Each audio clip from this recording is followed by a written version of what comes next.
Families ask state lawmakers to end budget cuts that are threatening thousands of elderly Alzheimer's patients, and business owners of senior health care facilities say they may be forced to shut down facilities who care for those patients.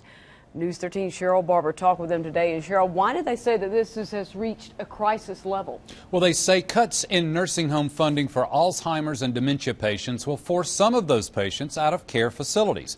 That's because the state has cut 40% of the budget that pays for that care.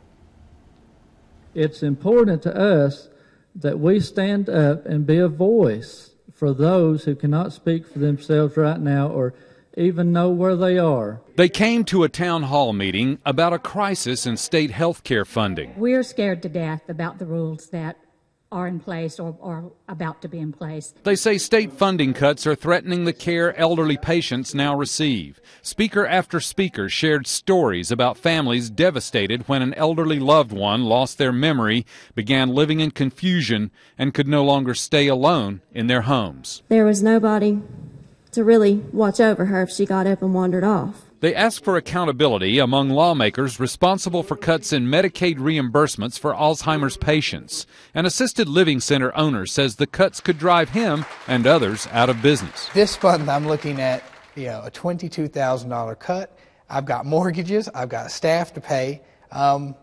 I don't know how I'm going to do it. In my mother's facility, there are several people who never have a visitor. So my voice is not just for my mother, it's for all those folks who don't have voices. Did not retire till she was in her mid-70s and paid taxes and paid Social Security. I'm just asking them to do what's right. Don't forget about the people that has contributed to make this the greatest nation in the world, but to help them in their time of need, please. The Alzheimer's Association is encouraging families and those concerned about the cuts to contact state lawmakers. For more information about the association, go to WLOS.com and we'll link you to their site.